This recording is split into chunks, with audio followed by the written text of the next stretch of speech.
All right, starting in 5, 4, 3, 2, 1. Welcome back to Reasonably Afraid. We're on episode 9. What was that? I don't know. Is that your DMX? That's how I wanted to start the episode. Well, I can do DMX though. Started Go ahead, over. I hated do your that. best No, DMX no. to start the. He was so confused. Yeah, dude. Okay, we'll start from here dude, because what's up? that was a Speaking goofy. your That was a goofy start. Okay, all right. We're No, good. keep it. No, I don't like it. I don't like it. It was a little I too. was joking, but it is funny now. Now we have All right, to. Sean, count us in. 5, 4, 3, 2, 1.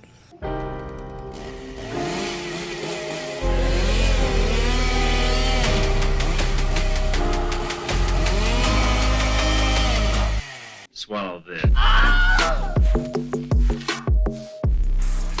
Welcome back to Reasonably Afraid, your horror podcast. Today we are talking about Friday the 13th, and I Know What You Did Last Summer. We got my co-hosts, as always, Rey Reyes. Yo. And Sean Dolan. Hello. And our producer, Turner. Turner, do you have anything to say to the people? Yeah, he's just enjoying life right now. Yeah, I'm giving him a he good doesn't- rub. He doesn't feel like he needs to make a public statement. And by doing that, he's kind of low-key making a public statement. That's a great point. Yeah. Your silence is deafening, Turner. You like that, Turner? You like that? You like that, Turner? Huh? Silence speaks volumes, Turner.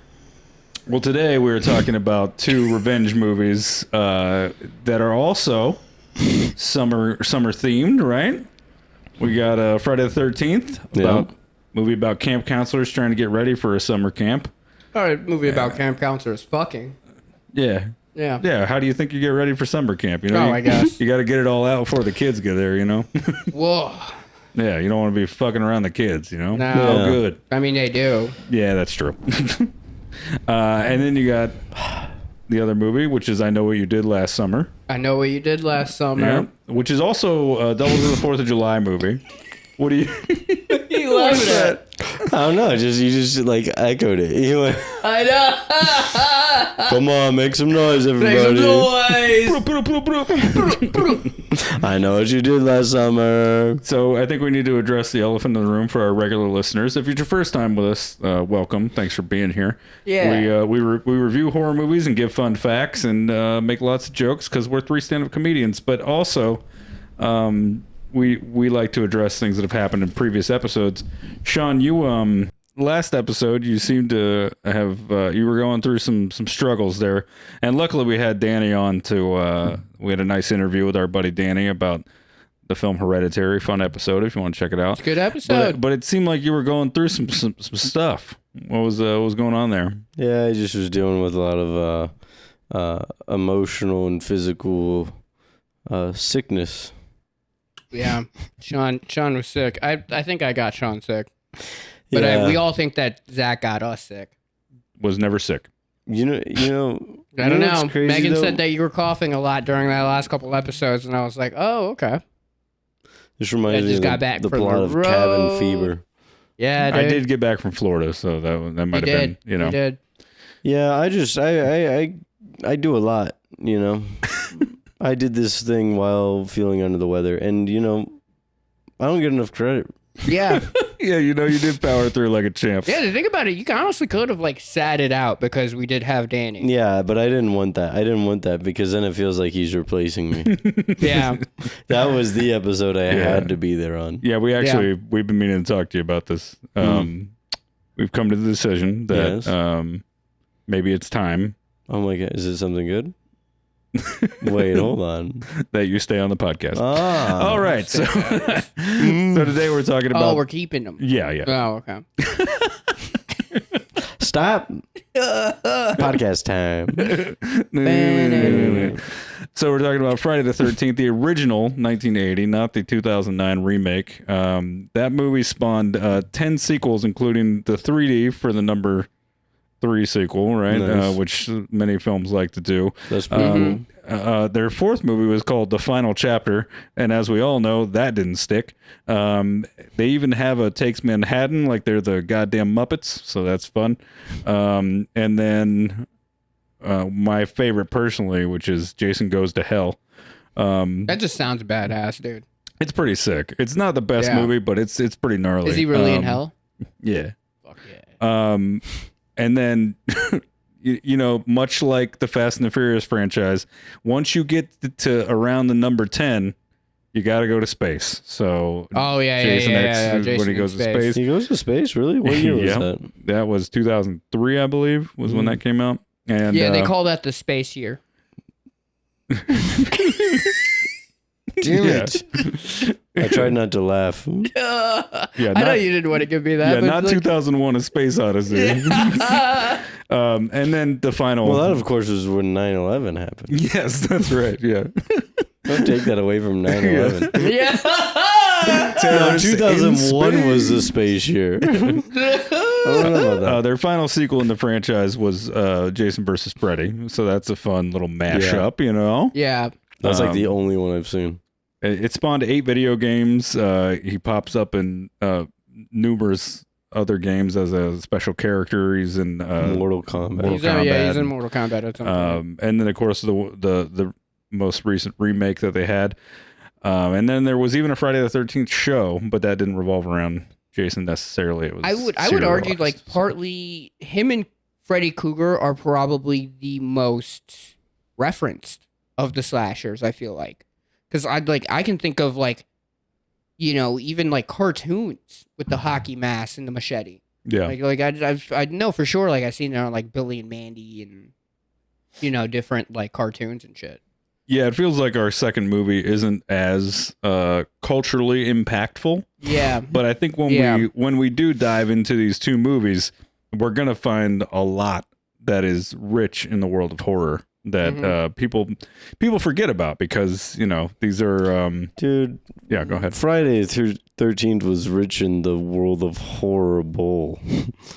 Fuck It's that. not a good movie. It's not a good movie. Sucked, dude. Well, you got to put yourself in the times. You know, there really hadn't been. I mean, there was Halloween, and then there was everyone on the planet who made movies went, how do we make another movie like that, but cheaper with a higher turnover? And no one really did it, but they all tried. And Friday the 13th beat them to the punch, which makes them the winners. Yeah. Why?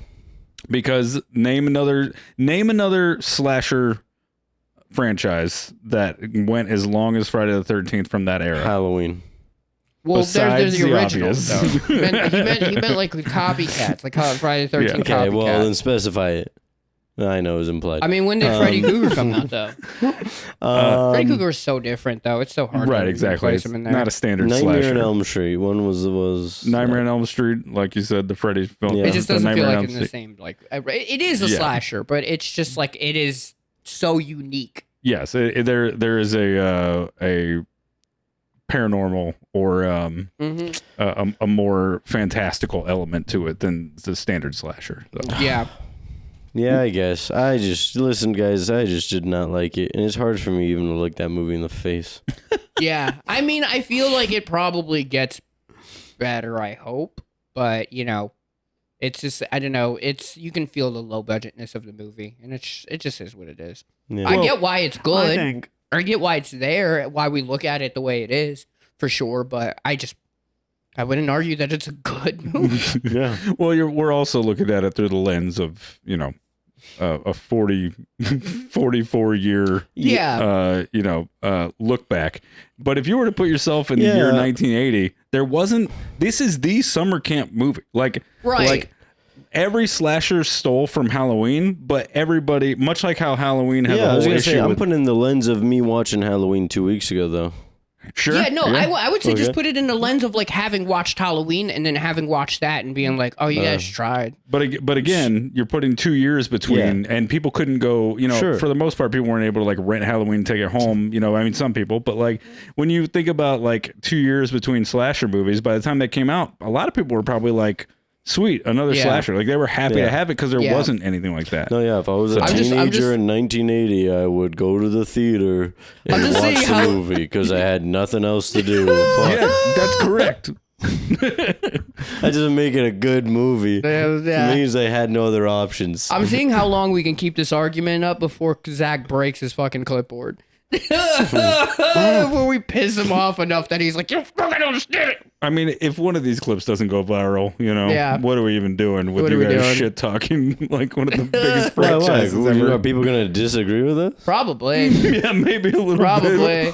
We're shitting on like a beloved like horror movie. Yeah, top 5 franchises of all time, and you're like, I don't Is it know. though? Like Yeah, it is. Wow. that's crazy. Undeniably. One of the top 5 franchises. Yeah. It's really better than Harry Potter. We're talking about horror. Oh yeah. Harry. And also, well, how about throw and a also- qualifier on? Also, yes. Yeah, it is. Yeah. Replace stabbing with wands, whatever, Okay. That's So- my bit. Okay. Whatever you say, dude. So these films, the interesting thing before we dive in, I did want to point out what's so fun about this that I realized after we got done watching I Yeah. Know What You Did Last Summer.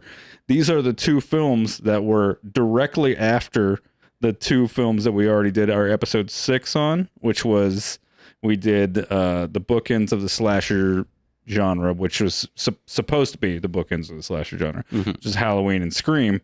And Halloween kicked off the beginning of the slasher genre. Friday the 13th was the first movie to really capitalize on that. Yeah. And Scream inadvertently was like, they were like, we're going to put the nail in the coffin of the slasher genre.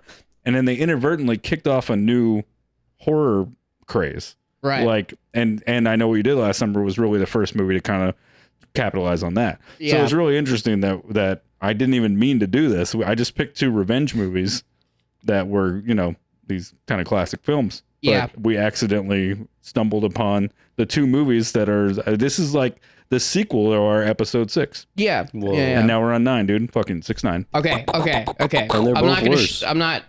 Yeah. They are both worse. But Oh, for sure. I'm gonna backpedal a little bit. Okay. Backpedal a little bit. All right. Okay. I'm gonna say that like, yes, it's not a great movie, and I'm not wrong about that. I just think objectively, it's not a great movie. But it's one of the first. It's the first time a slasher went into campy. Right. That's Right. That's where because like campy isn't necessarily great. Right. Like I would never call a campy movie a masterpiece. And But they're yeah. fun and they're enjoyable and there's a reason behind it. Exactly. And it's the first time we saw the slasher become campy. Oh, see, I didn't realize I was supposed to be having fun.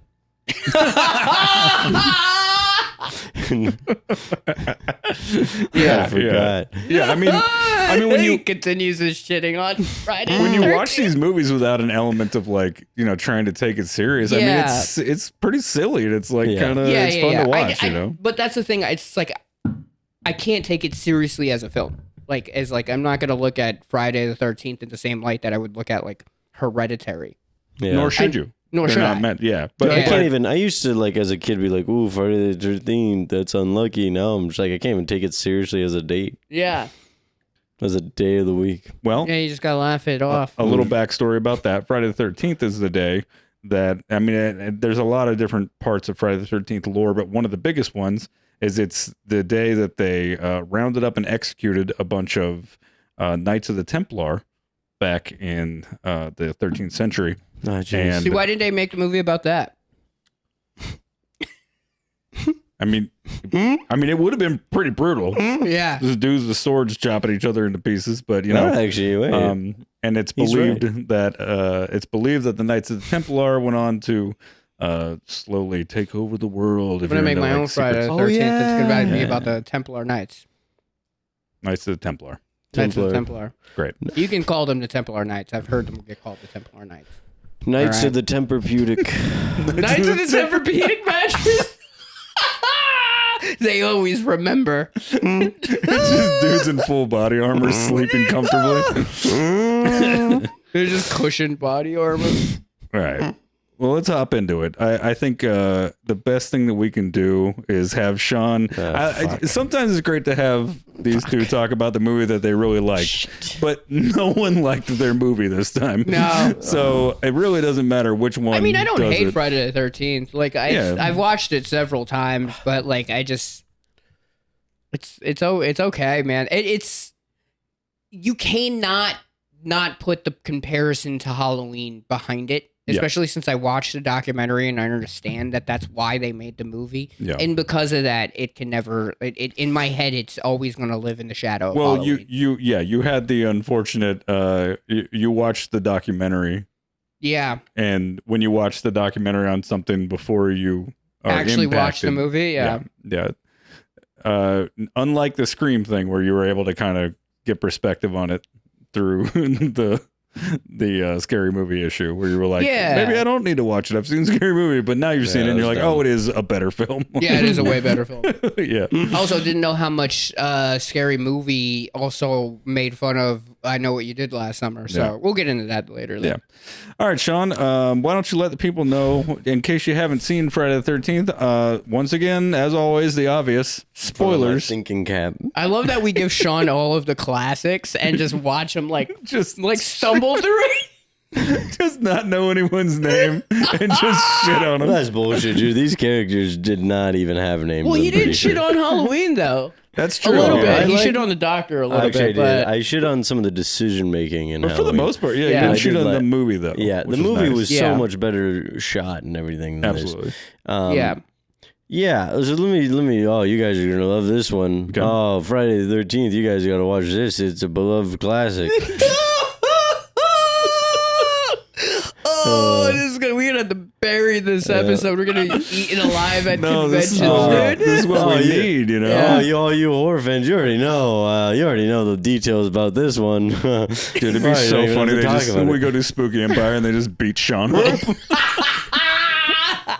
There's 12 guys dressed as Jason just beat the shit Just out beat of the him. shit All out right, of my him. mom. That will- sounds terrifying, Hey, dude. spoilers, but my mom will come back and kick their ass. All right, that should redeem him for all of you. The Yeah. fact that he tied it back in. All right, So go ahead and let them know what the movie's it about. starts off with two camp counselors having sex, and then, or they're about to, and then, boom, they die. Boom, they die. Yeah. And it's, wow, you're like, Brutally. what? That's what's going on here. And then it cuts present day. You're in the summer of 1980, and this girl comes into town and she's like, I'm the new camp counselor. And they're like, what the you're an idiot, because this place is haunted, this camp, and nobody wants to even take her there. But eventually she gets a ride, It's got a death curse. and it's got a death curse is their exact words, but Yeah. dude, it's the same thing, you know. It's like, you just calm down. They're freaking out. It was ridiculous, dude. People die. Yeah. No, at that point, like, You know- honestly, two people died. You know or- what? You can't disprove that. People do No, die. no, people do die. Sorry, it's a bit of an overreaction, honestly. And then they were right, but because spoilers, people die. But we So, knew that already, yeah, though. so while this is happening, there's people already at the camp. There's like 6 counselors and this other guy, the guy in charge of them. He's like, hey, listen, kids, I'm going to go to town. See you later. And then it cuts back to the girl getting a ride to join up with the rest of the counselors. But get this, the person that was giving her a ride doesn't slow down. And she's like, what the? So she jumps out of the car because she didn't know. It was looking sketch. Person comes back after them. It's POV, so you can't tell again. Which, by the way, ripped off Halloween again. Don't don't touch my baby like that. I love that he's become like a Halloween enthusiast Yeah. now. Fuck yeah, dude. Now, to be fair, everybody does POV now. Okay. Yeah. Yeah, but back then it was fresh. It was fresh off. They were like, oh, look at this. Oh, don't mind if I take a slice from my Yeah, back plate. then they were doing POV right. Not Actually, that that's true. whole POV, you're on a first date with, and it's just like the wrong side. Yeah, that's true. Pisses All right, me off. keep the thing going. That's one thing I'll give this thing. It knew the correct It knew POV. where the point of view was. It understood They're like, what oh POV my meant. god, it's the killer, and then it's from the perspective of the person dying. It's like, dude, you gotta. Seems like it should be so simple, you know? But she dies. Yeah. That girl that Yeah. got the ride into camp that was supposed to meet up with other counselors, and for me that was crazy because I thought she was gonna be like the last girl. Shout out to that stunt person who dove out of that car head first and then somersault. There's summer. Why can't I say it? It's Somersault.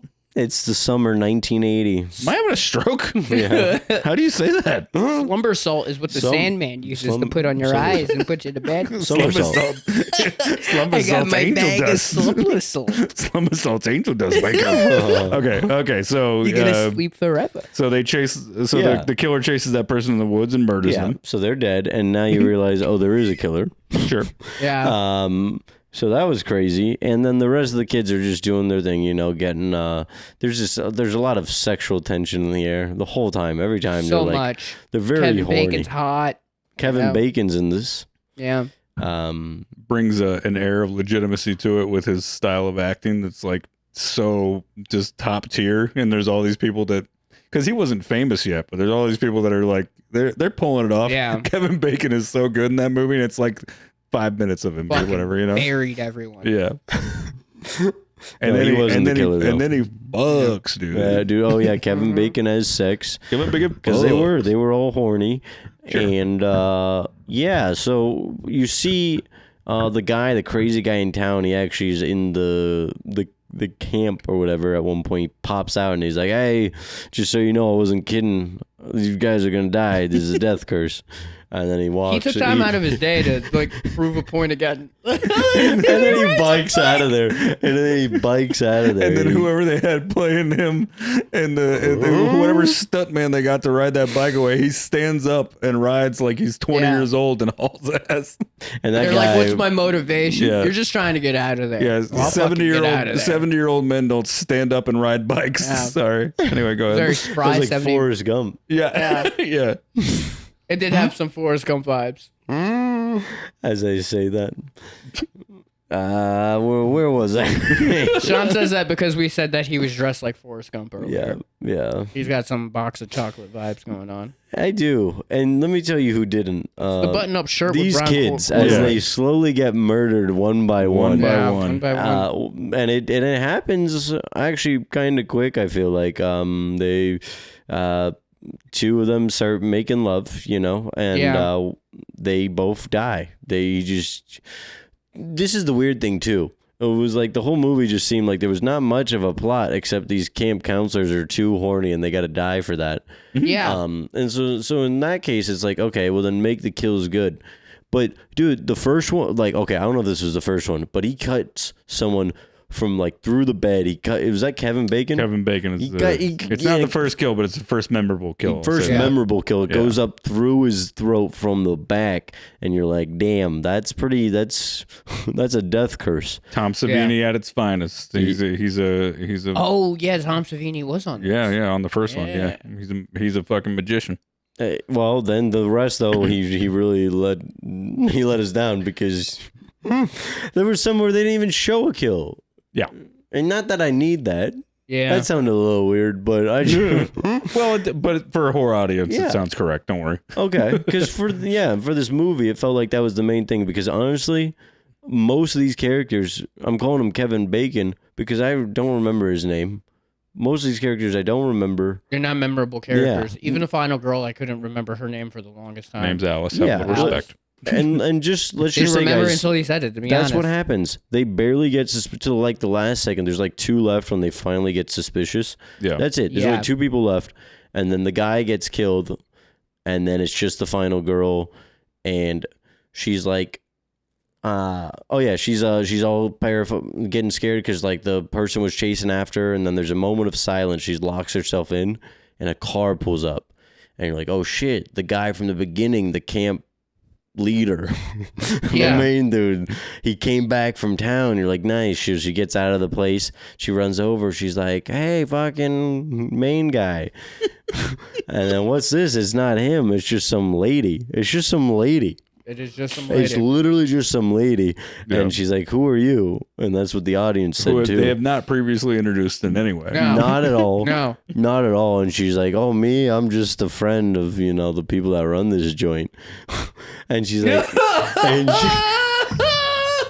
She's like, oh, I'm cool with the owner. yeah, don't worry. They know me here. They know me. Yeah, I know the bartender. Go ahead. Yeah. And then she's like, okay, well, listen, I'm freaking out right now because all my friends just died. And she's like, I just shot it. Dude, relax. Chill out. You're fucking killing my vibe.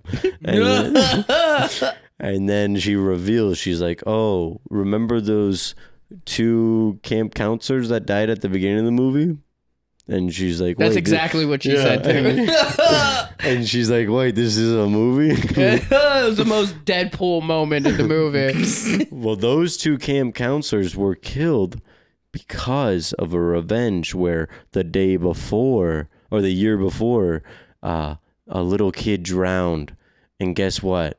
You know how he drowned? The camp counselors were too busy having sex and letting him drown when he can't even swim. And then that was the mom that said that. Turns out that little random old lady was the mom of that kid. And so now she's racist against camp counselors. She thinks they're all bad. And, Not a race, but and if they were, if it were, they would finish last. All right. Anyway, so John, then- John just said if camp counselors were a race, I wouldn't like them. No, according to Jason's mom. there it is. And so what does Jason's mom do to that girl? They proceed to have fucking 5 different encounters. Dude, they fucking threw hands. No, it was pissed me off, dude. She came at her. The girl acted all scared and then hit her once. And then she goes down and then she runs away, doesn't finish the job. Then she gets back up, gets cocky again, way too cocky after losing the first one, and starts slapping her. She slapped the shit out of her. She literally starts slapping her. And I'm like, dude, you lost. Yeah. Why are you don't have time to bitch slap her. And she gets beat up again. Yeah. And then the girl, the camp counselor, kicks her butt again, does it 2 more times, and then finally... I think she chops her. Oh yeah, she chops her head off. Yeah, she beat the shit out of that old lady. Yeah, she did. And like honestly, it makes you question like whether or not this old lady was capable of murdering people. Because you're like, yo, she fucked her up. Every other kill was like a freaking piece of cake. She just boom killed him. Yeah. And then this one, she's like, Well, she's like, I'm having such a hard time. Now all the other ones, she did have the element of surprise. To be fair. No, not that one girl that was like fighting her and throwing shit at her in the beginning. And they didn't really even show the kill. They just kind of like zoomed in on her face. Yeah. But she had time to like move around and grab this shit was her and throw face. stuff. This was literally her face. She goes, ah. Yeah. That's a perfect impression. Yeah, and whoever was behind the camera was like, that's the money shot. And they were like, don't use that language. So in the very end, Alice is in the canoe and she's floating on the water. Yep, there's more. Oh, you thought it was done. They start playing this. Oh, yeah. No, let me break it down. It feels like a fucking. It feels like a fucking music video. She's just sitting in the water on her kayak, and there's music playing. The cops pull up, and they're like, "Oh, hey guys! Oh my god, look at me!" And then she gets pulled into the water by a bloodied body. And, oh, I guess that's Jason. And then she wakes up. And the guy is like, "Oh, don't worry, you're fine. You're in the hospital." And she's like, "But what about that baby I saw?" And he's like, "What baby? You dumb bitch." There was nothing in there. I think she says the boy, not the baby. Yeah, the boy. And he's like, "What? No, you just fell." He's like, "Yeah, no, you just fell. That's it." I want to point out how in that scene, the actress kept like touching the water. And it was like, you're in crisis mode. Why are you... This is the most autistic moment. You're like, I gotta stimulate to calm me down. Like, what are you doing? What are you doing? No, go ahead and say what and elaborate on your problem with autistic people. No. What I'm saying is it didn't make sense that she just kept touching the water unless they pointed out that she was autistic earlier in the movie. Yeah. But this is all the 80s, so they were just like, no, she's just weird. No autism, just there was no autism. autism. It wasn't invented back they were then. just That didn't come out to what, 96? Yeah, that's right. That's correct. they didn't make autism. I remember the day they created ADHD. Yeah. All right. Well, we got about 15 minutes now to get through all the fun facts, so let's try and tear through some. Oh, that was a terrible movie, dude. That took a lot. Great out job, of me. Sean. Thanks. Thanks for doing that. Sorry you had to go through that, Sean. Well, this movie's 95 minutes. It was directed by Sean Cunningham, who got his start in softcore porn, and then he immediately was like, Wow. my benefactors aren't super chill with me making porn, You and motherfucker, everybody... you better not. He'll be Sorry. fine. He'll be Okay. fine. Yeah, I've seen better acting in softcore porn. That's why there's elements of this that feel like you're almost watching Yeah. softcore. Turner. No. No, dude. Turner, no. come here. No. Turner God, Turner No, down. Turner, Turner, down. Down. Turner down. good boy. Come on. Oh, shit. Oh, you. He did it. He's good. Come here. Come He here. shook Come here. every light coming down. Come here, Dude, Turner. Oh, yeah, What are you coming to me do for? that. dude last busy. 2 episodes, he was just passed out. Okay. He's All right. back. He's back, baby. Where Anyway. were we? Okay, so Sean Cunningham directed some softcore porn, and then some people who were helping him produce films were like, hey, man, you need to make some family-friendly stuff. That stuff made no money. And so immediately they were like, we got to figure out another angle. Yeah. It's fine. There's nothing there. We got to figure out another angle, which led them, of course, to the world of horror. Because if you're out of the porn game, but you can't do family-friendly anymore, there's only so many ways you can go. He's like, I just imagine him sitting in a room in front of a pile of coke, and he's like, I could do sex of violence. Pick one. The film was completely made in New Jersey, and I feel like looking back on it, there's some God, stuff how do that I felt it in my soul. I know. I felt it in my soul that I was Jersey. If you ever want to go to the camp, you can actually visit the camp. I don't know if it's open now, but excuse you. Camp Sir. Crystal Lake? Is it in Jersey? So it's actually called Camp. I don't know how to say this correctly, so I'm just gonna do my best. Don't fucking judge me, okay? Camp Nobabasco. It's in Blairstone, New Jersey. You can actually look it up. It's a place that supposedly you can go. Don't quote me on that. Don't trespass and be like, I heard it on a podcast. Yeah. Isn't there a place with Jason at the bottom of the lake, tied to the bottom of the lake? Yes. What? Yeah. They put like a a Jason figure. Oh. yeah, they have a Jason statue It's like fun. tied to the bottom of the lake. This movie is, we figured it out watching it, but the guy, the people that worked on the movie didn't realize it till after they were done. It's Psycho in reverse. Like the mom is Yeah. hearing the voices of Jason in her head and like being Jason. Did they say that? Like they actually came out and they were like, oh, I guess it is Psycho. Yeah, they realized that. I believe the screenwriter was the one who realized it afterward. He was like, oh, yeah. Who came up with the music? Because whoever came up with the music, like, was just like, I'm just gonna do Psycho. Yep. His name is I forget how to say his last name exactly. It's Harry Manfredi, I think is his name, Manfredi, something like that. Very famous composer. He's made a lot of original work since and before, but it's Psycho. It's 100% Psycho. It's Psycho. But Yeah. he did add in the. But is it the same? Like, is it the exact same like thing? Like, or is it like, it just like he was just like, yeah, I'll just do the same thing, but just change things. It's slightly altered. Okay. No one took any kind of legal action. There are several lawsuits involved in the franchise over the years because there's a lot of different stuff that's happened. But Of shit being specifically, stolen. not stolen, but people, payment issues and that kind of thing. Because Oh. the world of horror is rife with people. It's a lot like comedy. People come. Right. People come to these things we love to milk them for all they're worth, and try and get whatever they can out of it. I haven't watched the movies like aside from the first one, and I think, Jason in Space or Jason X. Mhm. I think I watched that one. But it just, I don't know. These movies kind of strike me as like this, like, oh, you son of a bitch. Corporate. He scared me. First of all, it's not even that he's barking; it's that he scared me. Turner, Hey. come on, dude. All right, They're but allowed to live. Turd. Yeah, Turner. Jesus Christ. There How we about go. you relax, little fucking Voorhees?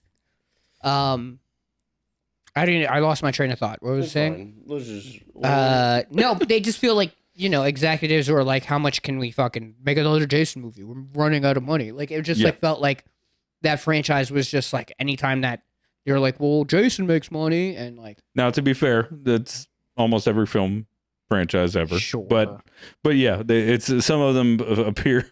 There's some of them are, love. Some There's of them, some love. some of them appear less obvious. This feels egregious. Well, I mean, even the trailer for like the remake felt like, oh, this just feels like a money grab.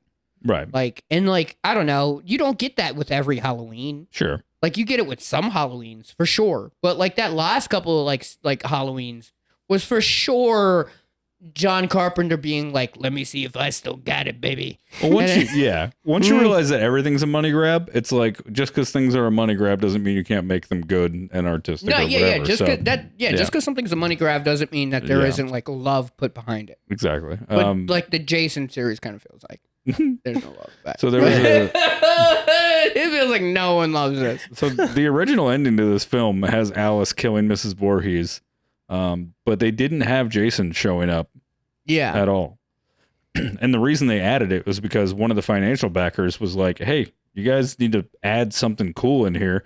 And I can't remember who it was. I think it might have been Savini, but somebody referenced the end of Carrie, where, in the end of, I don't know if you've ever seen Carrie, but in the end of Carrie, I know the story, but she's at the Brian De Palma's Carrie. She's at Carrie's grave, and the friend is visiting, and Carrie's hand shoots out of the ground and grabs her, and it's like the jump scare at the end, and that's 1976. I mean, this isn't like an established thing of the character always coming, or the killer always coming back, and that sort of thing.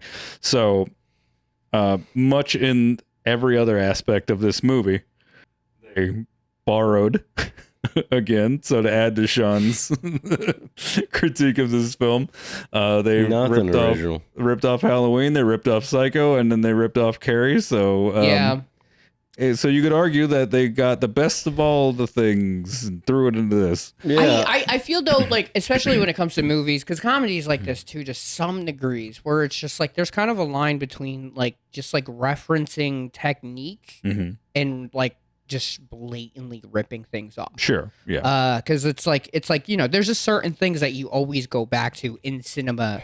Yeah. Like all together, like and like one of the things that happens, I feel like that we've been kind of noticing in almost every other horror movie was just like the thinking the main character is the main character, and then all of a sudden that character dies. Right. And that's so fucking like, it's so horror, but it's just like, well, are we going to argue that everyone is stealing from Alfred Hitchcock?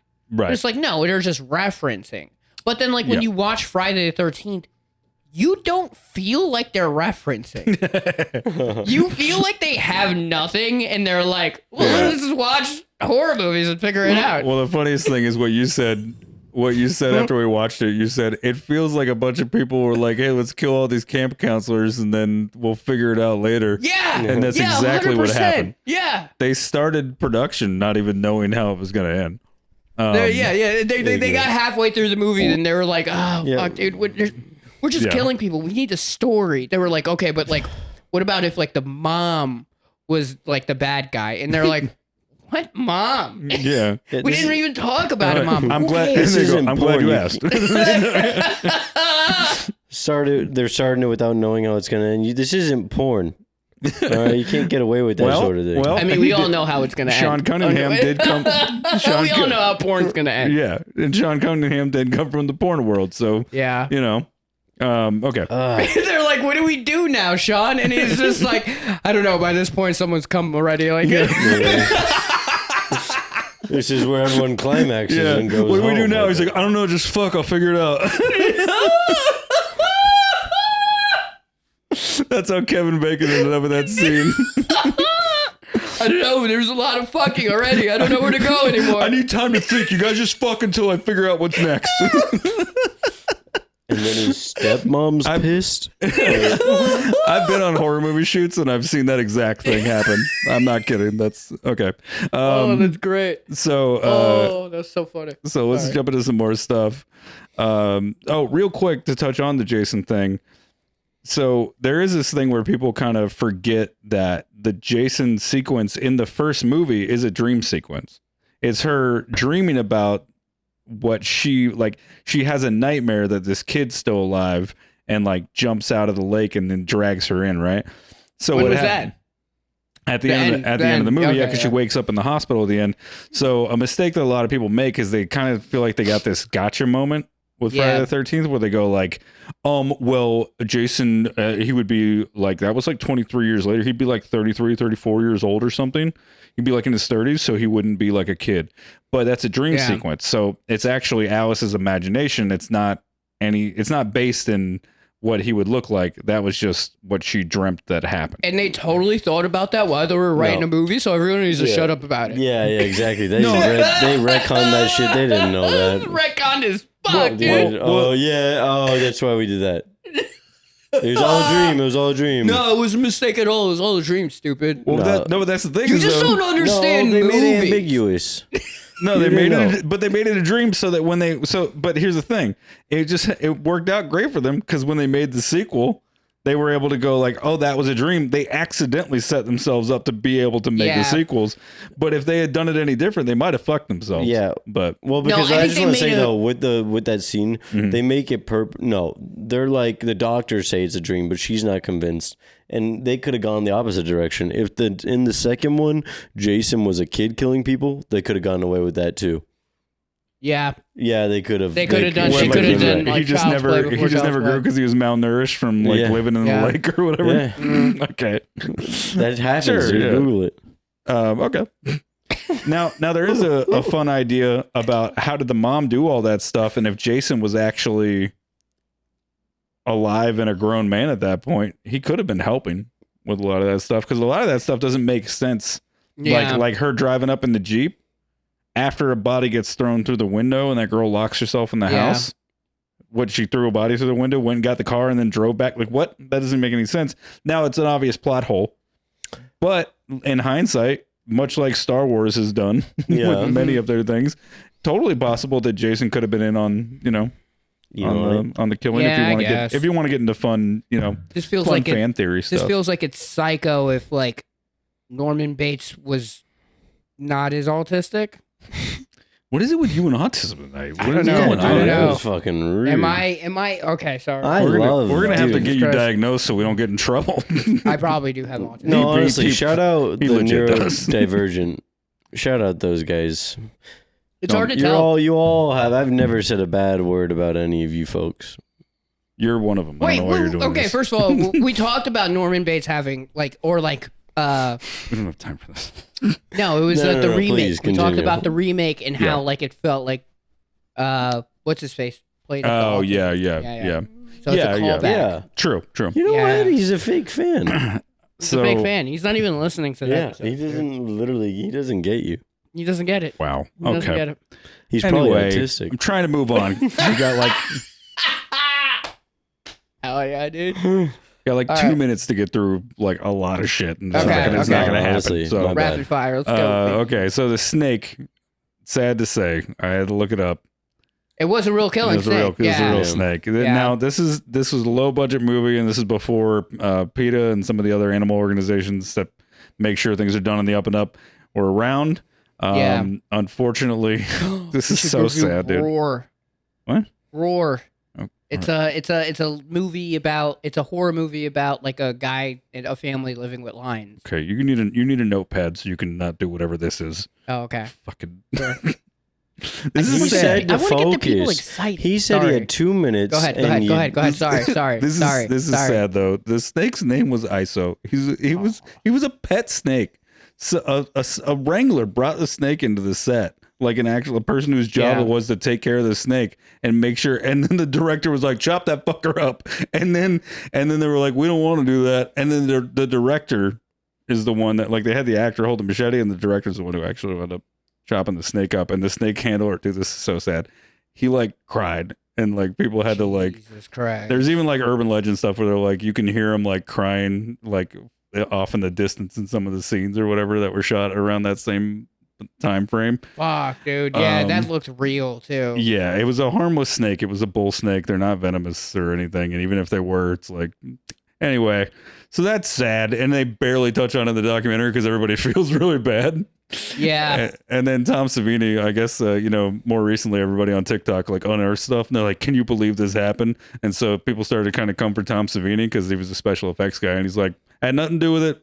I would have made an effect for it. I wouldn't have chopped up a snake." I wouldn't have even thought Tom Savini would be the guy to be like, "Yeah, fucking kill the snake." Well, like, part of the reason is because he had a snake in his cabin, so he offered up the idea of like, "Hey, let's have like a scene with a snake and like they got to like kill the snake or whatever." But he did not go like, as far as we know, he doesn't go like, "Hey, get a real one and make sure it's someone's pet and murder it." Who was the director? You said Sean Cunningham. Did they go after him? When you watch the documentary of Sean Cunningham, like talking about like the series and everything, it's so funny. He's like, you can see him just justifying everything, not the snake thing, but like just the whole series. He's like, well, we got to go a little. I mean, it's like, it's just this one guy being like, hey, something what you in the 80s, what can you do? Cocaine, Yeah. Anyway. Yeah. You're only doing that because it's a successful franchance. Yeah, but like if exactly. it wasn't, you'd be like, did we fucking kill the snake on that set for nothing?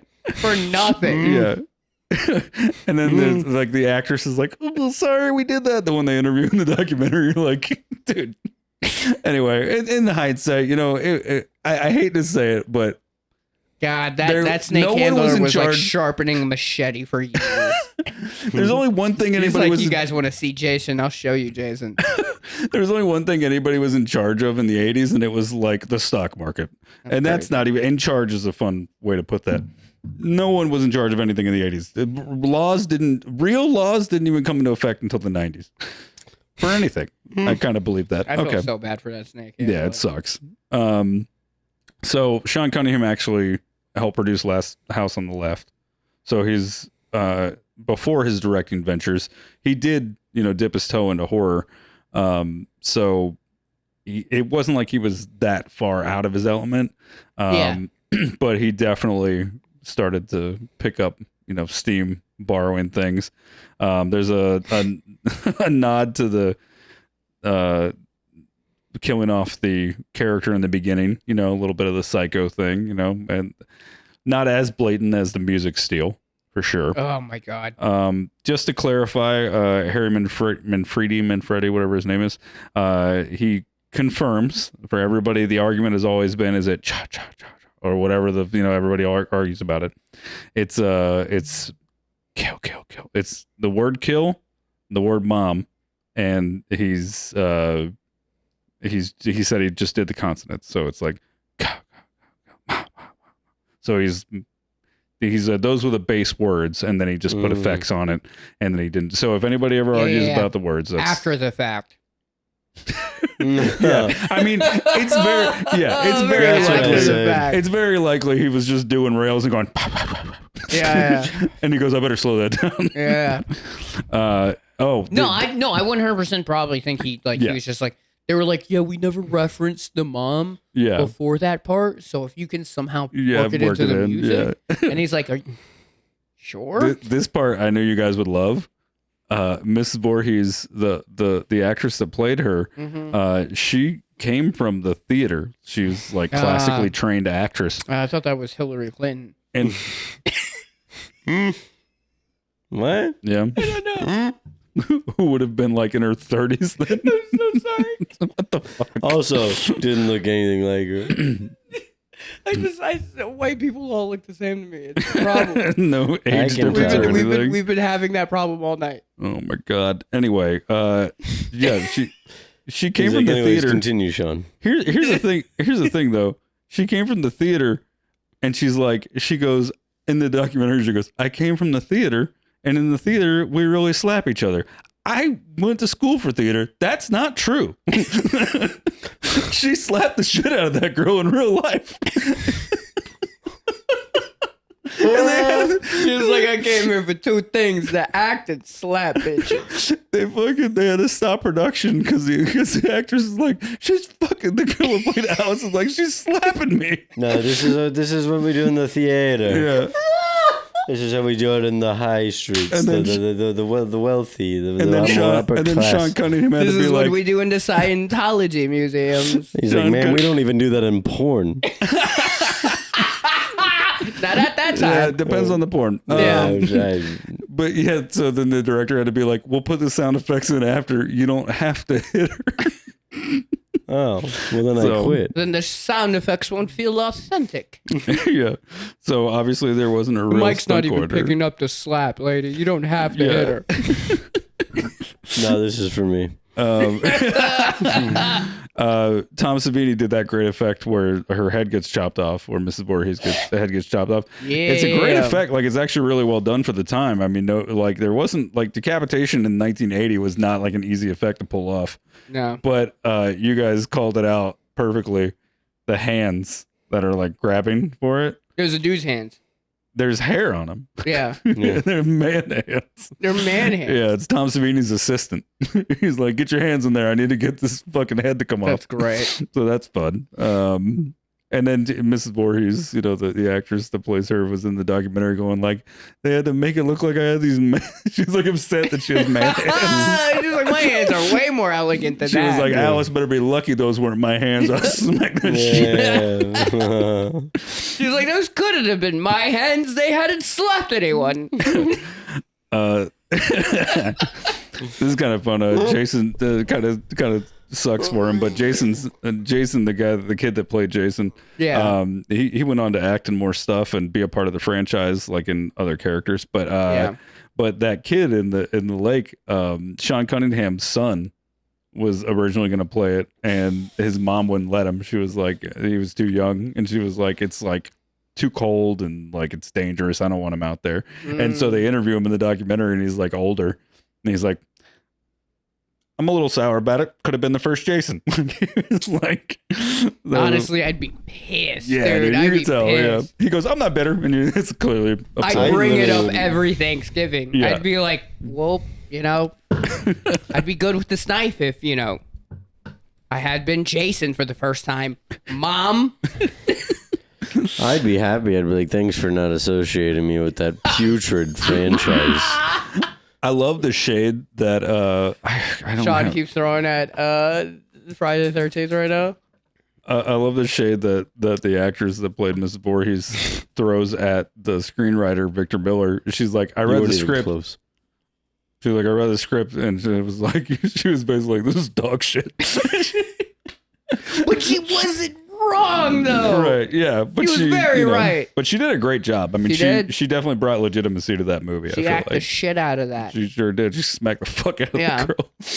Sure. So She was that's- also so good for like never having seen that character. You were Yeah. like, holy shit, this person's coming at 100, like yeah. out the gate. So that's Friday the 13th. We should go ahead and wrap up that section by talking about the Rotten Tomatoes scores. What do you boys Do think? it. Let's do critic, let's do audience. What do we Critic think, Sean? 60, audience 82. Okay. Well, I mean, it's a movie in the 80s, and so like I feel like 80s gets too much love from the critics. So I'm gonna go. It's got a 87 critics, and then the audience score. I feel like the audience might be higher because it is Friday the 13th and super beloved horror movie. Sorry, I shouldn't have said it like that. We're gonna fucking get eaten in live at conventions. I'm not. I've been sitting here you've being been pretty sitting level loving- headed. Yeah, you're pretty level headed. We're level-headed. I'm going to go ahead and say that the audience score was about 80. 87 critics, 80 audience. You just got your dick kicked in, my man. Sean, victory lap, baby, There because you you go. got 66% to 60% critics versus audience. Hey. The He's critics, right. yeah, he did good. Yeah, that's right. The critics absolutely hated this movie. Everything you guys are saying are what the critics said, Yep. with an added element of like, why do they hate women so much? Oh, yeah. Yeah. which was that's not what they were going for, but Yeah, but Yeah, also I if could they're see saying it. that in the 80s, like, yeah. Like, come on, dude. Like, yeah. A little rough, yeah. It's a little rough. All right, so that was fun. What They're like, we hate women, but this movie. Like, I don't care what your intention was. This is how it comes across. How much do you think it cost to make this movie, Ray?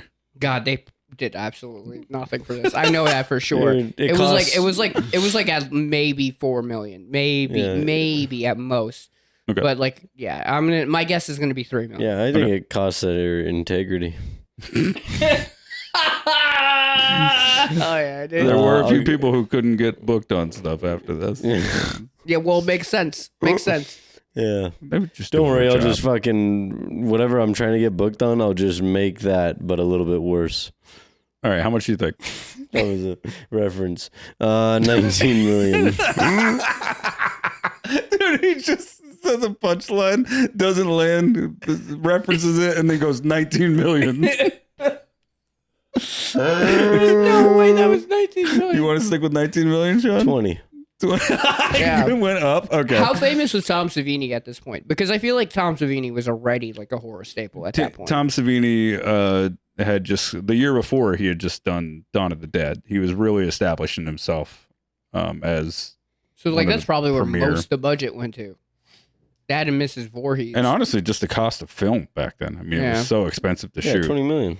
Okay. Do we do both at the same time? I forget how we do this normally. You tell me. You know what? Yeah, we'll drop it on you.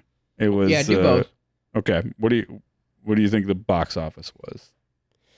Fucking dude, it was the 80s. They had nothing better to do. Fucking 120 million. Jesus Christ. He's like, it's Gone with the Wind, baby. Yeah, no, I'll I'm gonna say like Who's joking? Hold on. Okay, 75. 75. Okay. I'm gonna say 40 million. Or undershot it again? You nailed 40 million. Did I? On the fucking, yeah. On the nose? Really? Yeah, I mean, it's yeah, probably okay. in some change, but yeah, 40 million Yeah. is the rounded number. What was the budget?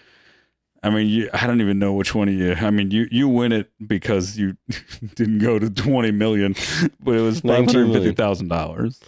That is, What the I, for some reason, something told me like go Yeah. fucking in the thousands. I mean, they And I was like, doubled no, the there's no way. they doubled the amount of money spent on Halloween, Oh yeah, and it Yeah, still yeah, doesn't yeah. even look remotely as good as Halloween. yeah. But- You know why? Because people like dog shit.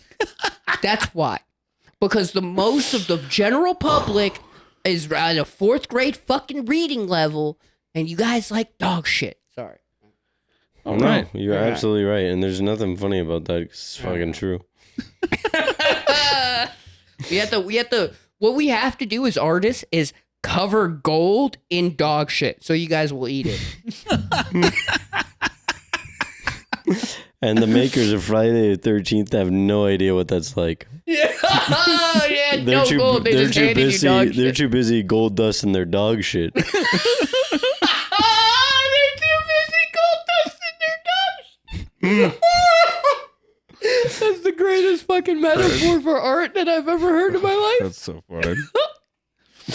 All right. Well, Yeah. that was a great Good job, job. guys. Let them come.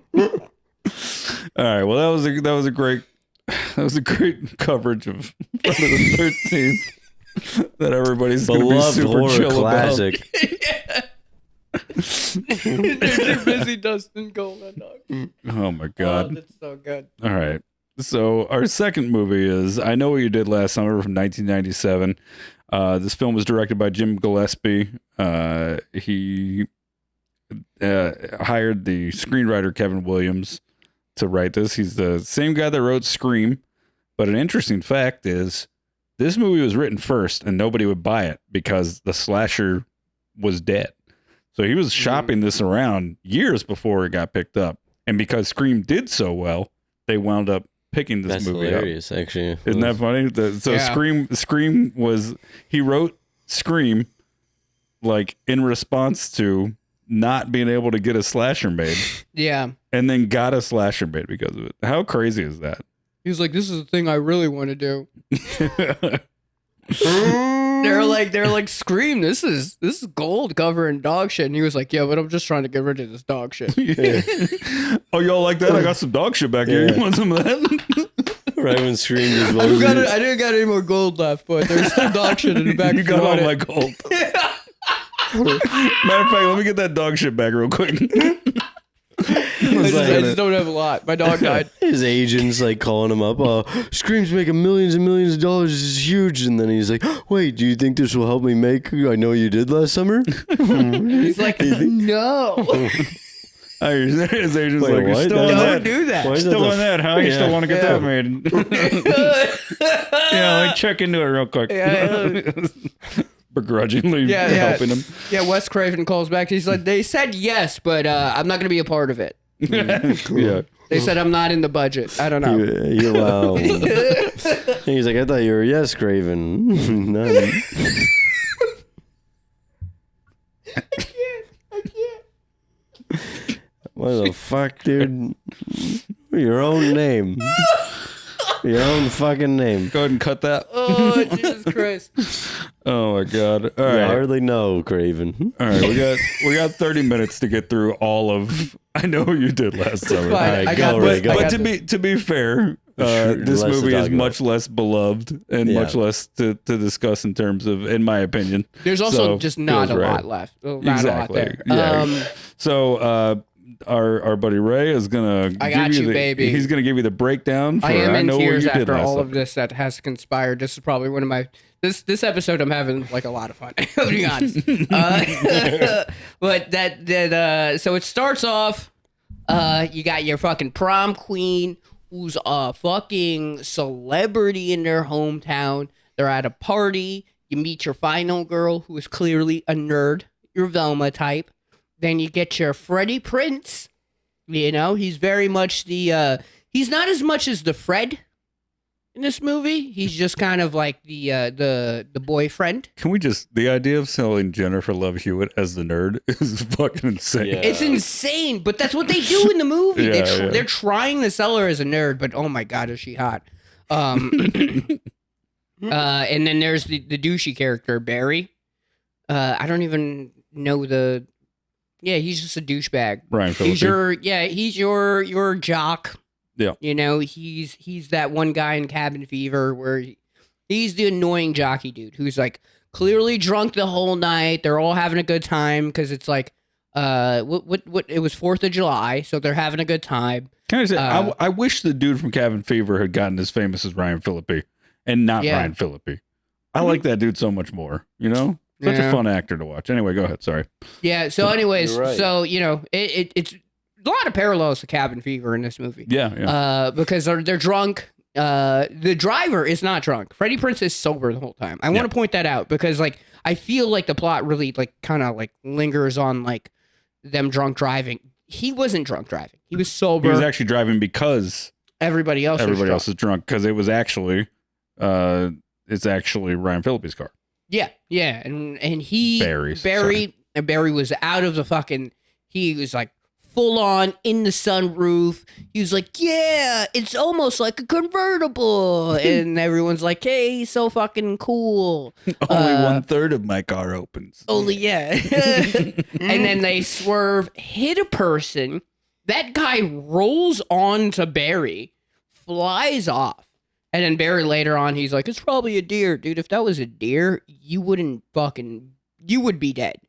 Because deers weigh so much more than people. So they would have killed you. But anyways. Can we get a check on that? Huh? Go ahead. Can we get a fact check on that? Yeah. Just keep going. Turner, can you fact check that? Yeah, so we're still in the first couple minutes of the movie. Yeah. Yeah, I'm gonna need you to fucking. To be fair, though, like the initial crash is like an important. That's kind of like the most important part of the movie. Yeah, the crux of it. Yeah. So it turns out they actually hit a person. And they find this out. They're all freaking out. You know, Freddie Prinze is like, I'm sober. And then they all start listening to the drunk guy. And Barry's like, no, I'm drunk. They're drunk. They're not gonna believe you, dude. And like, I can't fucking go down for this. My car. He's like covered in blood saying this too. He's like, we gotta fucking bury the body. We gotta get rid of the body, dude. We gotta get rid of the body. And everyone's like, he makes so much sense. The only one with any backbone is Jennifer Love Hewitt's character. Yeah, she's like, who's I just will like- not be a part of it. Yeah, she's like, I don't want to be a part of this at all. And then like they decide to throw the body in the water. Turns out, dude was fucking alive. Yeah. They could have just afterwards called the cops and be like, oh my God, you're still alive. And then called the cops and be like, yeah, I guess we kind of accidentally hit him or like whatever. And then it just would have been like a case, you know? Like, sure, man, you kind of lose your license for a little bit, but now you don't have a serial killer breathing down your neck. Who hasn't hit anyway. a stranger in the middle of the night and kept going? Yeah, man. Yeah, dude, sure. Yeah, let's go with that. But yeah, so he wakes back up as they're about to throw him in the water, grabs Sarah Michelle Gellar, and then they freak out. And much like Cabin in the Woods, they freak out and then they finish him kill up. Yeah, they fucking kill him. And then they take off. What is like a year pass? Mhm. Yeah, of course a year pass because last summer. But yeah, so so stupid. So a year passes and they start getting letters that it's literally just they get letters of the title of the movie. And it's just like, I know what you did last summer. And that's the letters they get. And then weird shit starts happening. People start dying. This guy is just killing people like who had nothing to do with the accident too, which is just like, you quickly side with the teens because you're just like, oh, I guess he was a serial killer the whole time. And honestly, you should have killed him. He's clearly murderous. because if it was just them, you'd be like, oh, yeah, that makes sense. I'd be like, yeah, the dude has like, I wouldn't say every right, but you know, he definitely has reason. Yeah. And then he just starts killing people that have nothing to do with it. And I'm just like, well, now you're just being a piece of shit. Yeah, I was gonna name this episode "I'm gonna get my get back." Yeah. But And- yeah, he's getting his get back on the wrong people, Yeah. A lot of just iconic, like Miss Voorhees. just like Miss Voorhees. Yeah. Lot of killings that were not the actual people. He was terrorizing people. At some point, it does get very Mean Girls like. It's just like the one girl wakes up with her hair cut off, and then someone wrote "soon" in lipstick on the mirror, and it was just like, who is this serial killer? Regina George? I Yeah. don't get what's going on, dude. Yeah, it felt like something you'd see on like Drag Race, somebody where like somebody like actually hates somebody or something. Yeah. Like, It's just like, and then like, like we fuck see you, Freddie bitch. Prince, and then they're like, you fucking did it, because like they start accusing him out of nowhere, and then he's just like, no, I got a letter too, and also someone changed my shampoo for hair removal, and it was just like, what, dude? Like that didn't happen. somebody's been replacing my diet pills with weight gain pills. Weight gain pills, and I can't make prom now. And it was like, what? Well, anyways, they're all freaking out now. Eventually, the pageant girl watches her boyfriend die at the pageant while she's watching the crowd. Also, I hate this part as a stand-up comic. When there's that many lights on you, you can't see that. No. You can't see that. Not at all. There's so many, especially with the amount of lights she had on her, there's absolutely no way that she saw into the balcony and watched this guy murder her boyfriend. Yeah. Like, there's no way. Absolutely no way. Where was I going? I was so solid on that. He takes the body out. Takes the body out. Then Jennifer Love Hewitt starts accusing Freddie Prince. How did the one girl die? Sarah Michelle Gellar's She character. chases the sister into the store where her Yep. or she chases Sarah Michelle Gellar into her sister's the family store that her and her sister work at. Yeah. And then her sister and her get killed. Sister had nothing to do with it.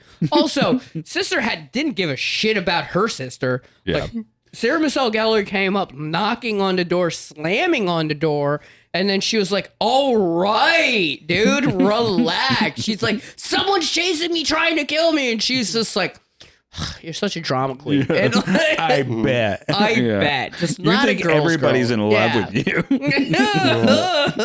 She was just like, sure, Yeah. whatever. I hope you do get murdered. It was just like, all right, dude, relax. She gets murdered. Sarah Michelle Gellar gets murdered in that same fucking scenario. Yeah. Then they're at the boat dock because Freddie Prince has a boat, and he's like, let's get out of here. And then she reads the boat name because she was doing a little bit of investigation on the guy that they killed. And there's a whole storyline there. Not really Doesn't matter. anything. No. It really doesn't matter. No. His sister's involved. She kind of looks like Dido, and it's like the whole. I think she looks like Dido. Doesn't Zach look was anything just like like you can't definitely. tell white people At all. apart, and I think that's the problem. No, it's not like even like No. remotely. Though. I don't Like, know. He's got dude. he's got white people blindness. He can't. I know. No, but that's so extreme. I It's feel the- like you could have picked so many clothes. No, Sorry, dude, go ahead. it's He just, goes- he it's goes, just "Who am I very thinking much of?" just like as soon as I saw her, it was like, just gonna fall it off somehow. Also, there's better Morning Dido rain songs. clouds out my window. That's the only one I know because I don't listen to white people music, and that was on fucking Eminem's album. So Who is white? who is also white, Hey, can we but he finish doesn't make the- white people music. we wrap up the okay, fucking- okay. Can we wrap? Okay. Sorry. Jesus Christ. So Freddie Prinze is at the boat. Freddie Prinze is like, come on, let's get on this boat and let's get away. As he does. And she's like, no, that's the killer's boat because she read Big Blue in some fucking paper or some bullshit. And then she runs away from him. And then also his name was Rey, which confused the fuck out of me. And I think Sean was doing it on purpose by bringing his name up constantly. And I was just like, I'm lost, dude. Anyways, No. sorry, I keep derailing myself, but like it's more this is more ADHD than it is the alcohol. But yeah, so fuck you. turns out the killer wasn't Freddie Prinze. They tried to throw a little turn on you, but there wasn't really a big turn at all. And then like the killer does show up, fucking clotheslines Freddie Prince's bitch ass onto And the dock. it's the dad of the girlfriend of the boy who died. Doesn't fucking make any sense. Are you serious? It's fucking nonsense. I just thought it was a stranger. No. Okay. This is why I love having you guys explain shit because there's always something that we all go, wait, you didn't know that. No, hold on. I've never done anything like that. That's I fucking absolutely have. What? Yeah, For you sure. have. Name one. Name the one you haven't. This one right now.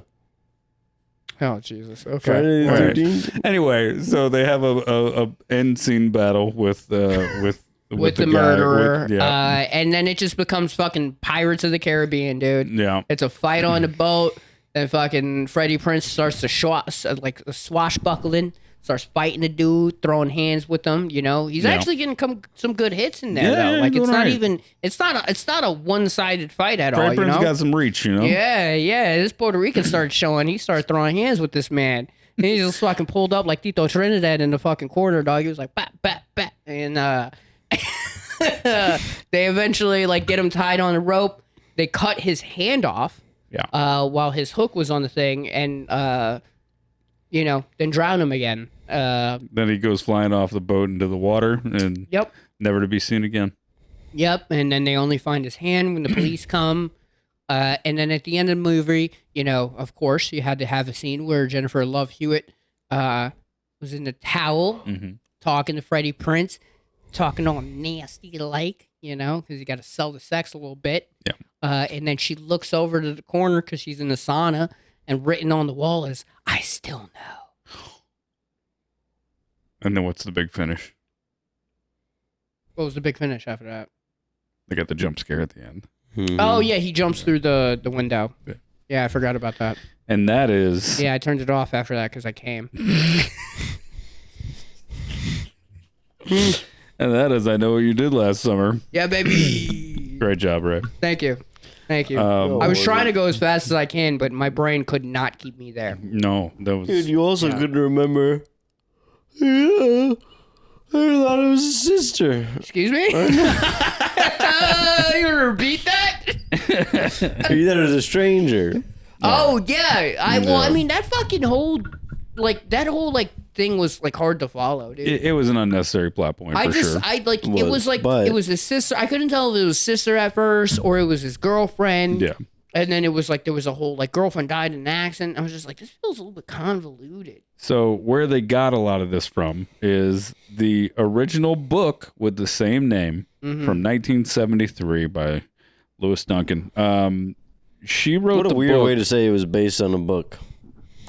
Where they got a lot of this from was the original book. Yeah, they base it on a book then. Yeah, but they typically like take a lot of liberties. Inspired by this book. Yeah, they take a lot of liberties with books. Oh, Yeah. For instance, Sean, you bag of dicks. Okay.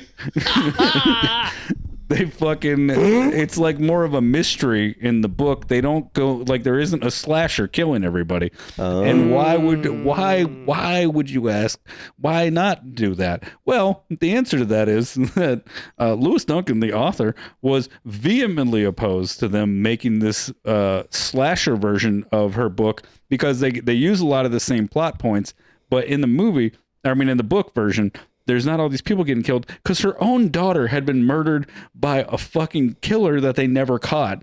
And shit, and dude. and you know what Hollywood did? They said, "Oh, so sorry to hear about that. We're gonna do it anyway. Thanks so much." Yeah, Jesus Christ. Fucking pieces of shit. Damn. There's this book. No offense to Lewis Duncan, this story is not so like out there that you needed to buy the rights to something. You know what I mean? What You the still hell? had to pay Kevin Williamson to write the fucking screenplay version of the book. Just say, hey, you guys are stealing everything anyway. Fucking steal this, make it different. Yeah. You know what I mean? What the hell? Yeah. So anyway, shout out to Lewis That's pretty Duncan fucked up. for for not. I mean, I'm sure she just sold off the rights and then Is somehow. it me or is it always like the worst horror movies like are the ones doing the most like fucked up nonsense? For sure. Yeah. Or it's just like the whole like Amityville and Butch DeFeo killings. It was just like you guys are just exploiting murder. Yeah. Yeah. Yeah, and then it's almost deserving. Yeah. Yeah, it's like maybe you deserve to be remembered as like the least good part of the 90s slasher generation, Yeah. you know? Yeah. Besides the sequel, which is Oh, speaking of, there is a sequel, of course, called I Still Know What You Did Last Summer. Yeah. The very clever title. And the direct to DVD Yeah. VHS version in 2006, I'll Always Know What You Did Last Summer. Oh Whoa. god. And that involves none of the same people. Yeah. There is a show version of it Yeah. that's supposedly not too bad, so that'd be fun to watch sometime. I'd like to check it out. Which one? The show? Yeah, there's an actual show of it that they did. I feel like a lot of people know that the money is in streaming, you know, serialized streaming and stuff like that now, instead of just like making a one-off movie. You know, you can make a couple episodes, make it like an 8-episode run, and if it goes well, you know, you kind of keep it going. If not, Yeah. you just get your money's worth through the streaming companies. The director hated Freddie Prinze Jr. because he was new. Really? He was new to acting, or at least in terms of feature film. He had done 2 films before, but this is like his first really big role and something that was a more prominent film. The director, he didn't necessarily hate him, but he did not want him for that role. And the producers pushed him onto. They were like, because, you know, a lot of times directors don't get final say over stuff. Mhm. They're just executing the vision or whatever. But the producers were like, we want Freddie Prinze Jr. He's hot right now. This is what we wanted. And the director wanted somebody who was a little more jacked, like a kind of like a built character. He was supposed to be like kind of like a buff guy or whatever. And Because that worked out so well with Barry. yeah, exactly. And so, yeah, fucking Ryan Phillippe's fucking whiny ass. Yeah. Freddie Prinze Jr. Said that Gillespie was like so mean to him the entire production. Damn. He was like, every chance he got, he would be like, you know, making him do multiple takes if it wasn't anything like action oriented, make him do multiple takes, tell him he was doing shit wrong. Like imagine your first real big shot and the director's just being a piece of shit. And he said Ryan Phillippe was actually super helpful with it because he had a little more traction, and he had said like, you know, this kind of stuff happens. He's like, remember why you're here. You went through like, because he had to go through the audition process 4 or 5 times for the producers to like finally kind of solidify everything. And so he's like, you're here because you deserve to be here. And he like helped him stick it out. Yeah. I'm a big supporter of the Prince family. Yeah. And like, you know, for him to have done that to Freddie Prinze, knowing where Freddie Prinze comes from, fuck you. Fuck you, Fuck you. Gillespie. That was so Shit. real. Fuck you, Gillespie, Yeah, you fuck. fuck you, you piece of shit. That was so wrong of you. One of the times he got a little carried away with his dislike of Freddie Prinze Jr. because he pushed him to do the scene with the boat at the end. He was pushing him to do this scene where that little dinghy boat. It's not a speedboat. It's like it's like a John boat with like a pretty full size motor attached to it. Yeah. That some people might be like, that's a lot of power for that little thing. That boat, the engine had too much power and got out of control, and like it crashed, and for one of the original takes of it, and Freddie, the thing detached and like the blade almost hit him, and he flipped out, and he's like, because he asked beforehand, he's like, did the stunt coordinator, actually like say all this was fine? And the AD had to come up to him and be like, the stunt coordinator went home like before we even started shooting. He was like, what? And they lost it, because something like that you would absolutely have like the fact that there was someone union should have been there to like, that's like why they pay all that money to have IATSE and shit like that. Like someone's job was to make sure that kind of shit didn't happen, and the director just pushed through it because he was like, fuck Freddie Prinze. It's just like, I mean, maybe not. That guy, dude. Yeah. What else did he direct? Do you have it written down? I don't have it on me, but we'll find out what he's working on right now, and then go shit on his project. Fuck that guy. You know what? Patreon episode. We're gonna shit on Gillespie. We're gonna shit on what's his first name? Jim Gillespie. We're gonna fuck you, Jim that Gillespie. Puerto Rican hating ass motherfucker. And sure, we only have one side of the story. We don't give a shit. We don't give a shit, dog. Don't do that shit to my dog, Freddie Prinze. This is a Puerto Rican household, you fucks. Puerto Rico. Yeah. All right, let's move on. Puerto Rico.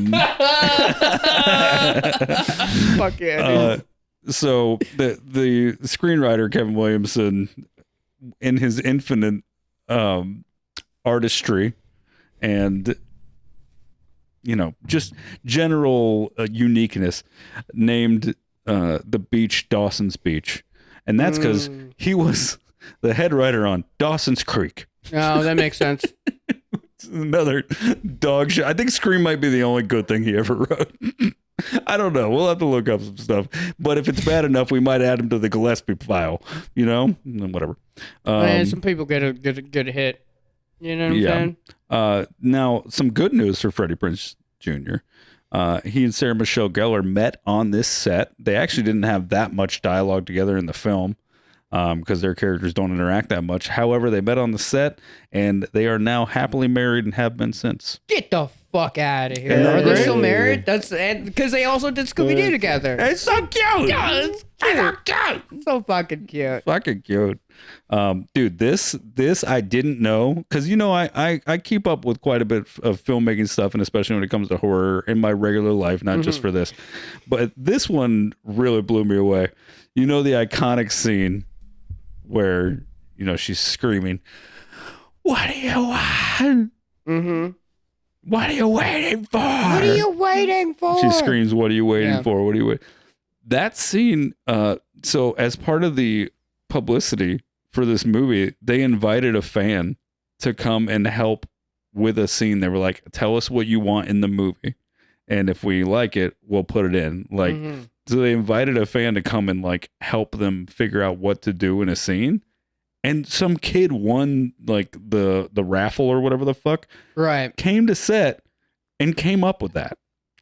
Some kid was like, it's like the most iconic. Yeah. What the and some kid was like, stand in the rain and scream, "What are you waiting for?" I'm so confused though, because like Jennifer Love Hewitt thought it was great. She was like, that's better than who was whatever. he a fan of? Oh, just like a horror movie fan or whatever. Oh, he was just a horror movie fan, and they just like put this. Oh, okay. Yeah, they were just like, what do you, Oh yeah, because I was just like, the series wasn't out yet. So right? Yeah. Was he's just like a Jennifer Love Hewitt fan? Who is that kid now? He was just a Jennifer Love Hewitt fan, and he's just like, all right, what if she takes her tits out? They're like, no, dude, no. I think he did the rain part. He's like, make her wet. They're like, what? What'd you say? He was actually yelling at her. He was like, "What are you waiting for? Take him out."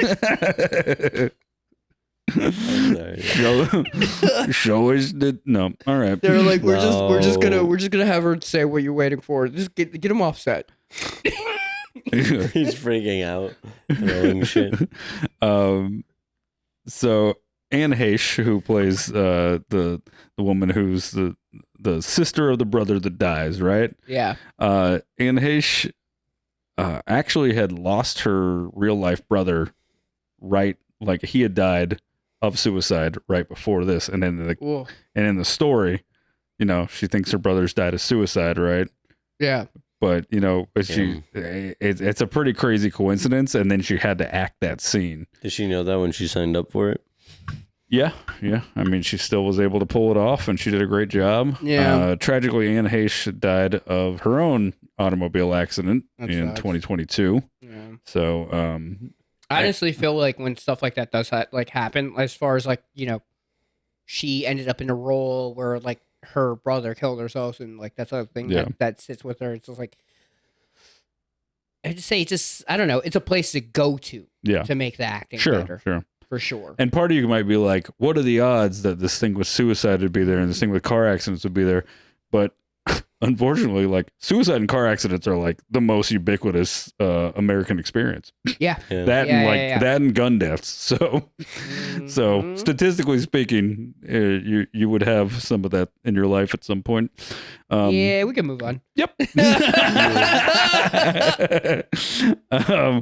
Another fun one that's not sad at all. Ryan Phillippe plays an abusive boyfriend in this film. And in 2017, a couple of ex-girlfriends came out and said that he was abusive towards them, and no charges were ever filed. However, he was wrapped up in lawsuits. He was supportive of Frankie. Well, multiple things can be true at once. Yeah, right. Know? Why they was switch he it? like big supporter? Like, what do you mean he was supportive? Early on, he helped Freddie Prinze Jr. get through the early on that filming. sucks. Yeah, but you know, you don't do the TV version of Shooter and come out okay. I think you know. Yeah, no, it's kind of like sometimes it just happens, and it's like not Freddie Prinze's fault. Sometimes that just kind of happens. You know, one of the first people that got me on the improv turned out to be a fucking predator that we all came together on the scene to get rid of. But like, yeah, there was a guy that first got me into the improv. So I'm like, not improv, Gregory's. You know, think we might. Oh, you don't bark at the other dog barking? That's ruining the podcast. You decide to shut up now, he's dude? like, to be fair, pretty big dog. He's like, no, I just looked outside. That thing is huge. That guy's huge. I don't even shut up.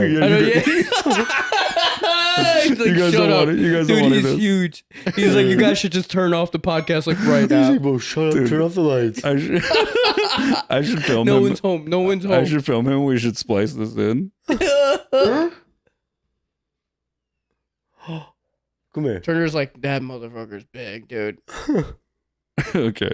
All right. So let's go ahead and wrap this up because we're almost done. Yeah. So another mishap on set. Sarah Michelle Gellar. Why are you looking at me like that? Nothing. Okay. Dude, I was just looking. Sarah Michelle Gellar, you know we made fun of that whole like lift that's in the store that they worked in. Store's called you good? Store's called Shivers, by the way. Where the two sisters work, Sarah Michelle Gellar and her sister. Yeah. Because the family's name is Shivers. A little on the nose for a horror movie, but you know, we're having fun. Shivers. Anyway, remember that little lift system where she had to pull the rope to like get up to the second floor faster than the killer? Which of course is holy shit. Dude, Turner's a little spooked, bro. To be fair, pretty scary. He's like, dude, that dog was huge. You got coyote flashbacks. Turner, you're fine. You're fine, Turner. You're gonna have to do some actual editing on this episode. Yeah, a little bit. Yeah, dude. like 5 or 6 times. Yeah. Honestly. Yeah. That's fine. We got plenty of time before this We comes should out. start writing it down. Yeah. Okay. So when Sarah Michelle Gellar pulls that rope to get herself up on that lift to the second floor, they didn't like make sure the rope was like film friendly. Nobody was like, hey, make sure that rope's not going to hurt this 18-year-old actress's hands. She got her hands like torn up because they did multiple takes. Yeah. And so, like they had to like pull splinters out of her hands because it was like this old like ship rope. Yeah. That they had like that was in this old building. So they actually had to reset and shoot everything then a couple days later once her hands healed up. When she was going through the elevator. Yeah. So they had to go back and then like I don't know if they put some kind of dumbest fucking scenes too. Like, yeah. You guys fucked Sarah Michelle Gellar's like beautiful, gorgeous hands. All right, relax. You fucked her hands up for that scene, dude. Awful scene. The killer just walked up the stairs casually. Yeah. You made her fucking struggle for that. You piece of shit. You're too beautiful to be pulling on ropes. You're too beautiful to be pulling on ropes, baby. So this is the fun. I'm a big. Here's the thing. I'm a big Sarah Michelle Gellar fan. I know. Okay.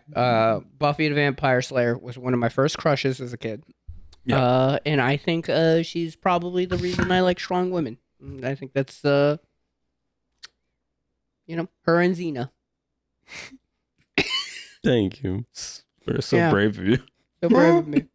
Is That's why I just want women to beat the shit out of me. I've never seen Buffy. Okay, last thing before we jump into the so Ben Willis, the killer. Yeah. That guy, his real life name is Muse Watson. What the fuck, dude? Muse Watson? The most like grown man. Like he's like a 40-something-year-old man. Made that name up. Probably. Yeah. That's not his real name. You gotta get booked. You know what are you doing? My name's Steve.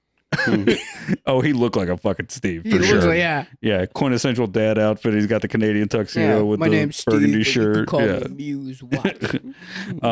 Fun thing that he did on the anniversary of what would have been the 20th? Yeah, the 20th anniversary of the movie. He sent the cast like a jokingly ominous, like I know what you did last summer type thing. Mhm. And they said it actually kind of freaked them out. You fucking went full funny. Jared Leto? Yeah, it was without starting a cult, which is nice. Yeah. Anyway, so that's our coverage of I Know What You Did Last Summer. Let's end off on this last part where we're going to talk about the Rotten Tomatoes scores. What do you boys think? Let's do critics and audience.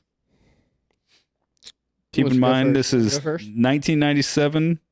Year Right. after critics, Scream. 28, audience, Holy shit. 34. Okay. You think it's that low? Yeah. 28, Okay, so I'm gonna go 54 critics, audience 45. I think you might have clinched it on this one. Ooh. Fuck. What did you say? I was 28 and really low. I said 34. 28 and 34. Yeah, you got it on this one. It was 46 and 41. Oh, I wasn't that far off. You weren't that far off. He got had closer, you out there. yeah. Yeah. Which one was 41? Audience. Audience. Oh, shit. Critics were higher than audience. Is really surprising. Yeah, Yeah. I think everybody hadn't seen the writing on the wall because this was the first one after. It was low because everybody was like, oh, like this is what Scream was supposed to end. So it was low, but it was still like, well, it's not that bad. And then a bunch of other movies started to come out and everybody's like, oh, we're back into this shit again. Yeah. All right. And finally, for all the marbles, boys, Ooh. budget and box office. Budget box office, baby. Budget. I learned my lesson. I won't do something really high. Let's go 6.5 million. 6.5? And it made 42. I am gonna go with 10 million. Okay. I think the budget was a little bit higher because they were like, this guy's coming from Scream, and they were like, oh, I'm gonna give him a little bit. I'm gonna go 10 million. Box office. I feel like this might have a Jaws thing going on, so I'm gonna go 60 million. Budget 17 million. Mm. Box office 125 What the million. fuck? I had a feeling this made a lot of fucking money. 125 million? Yeah, The because they would have had resurgence. made more if Right. there wasn't that much money involved. Well, much like what's happened many times when, Yeah. like, similar to what happened with Friday the 13th, Mhm. right? With this resurgence of a thing or the beginning of of a thing, right? It's everybody's like, it's like the Jaws 3 effect, Yeah. right? Everybody's like, well, fuck it, it's something to do. but you know, they also were really smart about it by putting in all these people that people Yeah. knew and were hot at the time. I mean, you put in Ryan Phillippe, Freddie Prinze Jr., Michelle Gellar, and fucking Jennifer Love Hewitt all in the same movie. Yeah. I mean, that alone's gonna sell it, you know. Yeah. Oh, and honorable mention to the boyfriend from Roseanne, you know. Yeah. Yeah, that guy. Dude, disappointing thing about learning box office budgets and like watching these movies is like starting to actually see like essentially what I've seen on TikTok for years is like something doesn't have to be good, it just has to happen at the right time. Yeah. And like it just I don't even want to fucking do comedy anymore. All right. I just gotta throw this microphone at now. I'm just joking. Well, we'll let you have your existential crisis another time. Not at the end You of the people want episode. shit. You people want shit. Sorry. Okay. Sorry. Well, boys, It's okay. I think that about does it. We did it. Yeah. we did it. Yeah, we did. That's fucking Let's get the hell episode. out of there. That's episode. Bye. Make sure you like and subscribe. Follow us Oh, on all yeah. the stuff. Yeah. Join the Patreon if you haven't already. Oh yeah, we forgot about the Patreon. Yeah, and if you want to talk shit, do it please in the YouTube comments because that helps with the algorithm. Helps with the engagement. Yep. Shit on Sean's opinions about Friday the 13th. Yeah. And if you're audio only, go bother Sean on Spotify. Yeah. Enjoy the Patreon and like let us know what you want from the Patreon because that's important. You know, we want to hear from you guys. You know, I'm willing to play video games with you. We'll put Sean on a date. I don't give a fuck. Let's make sure, Sean, you want to date some of our patrons? Sean's just horny. Let's- you know what, let's you not. know, he's I don't okay. think that's illegal.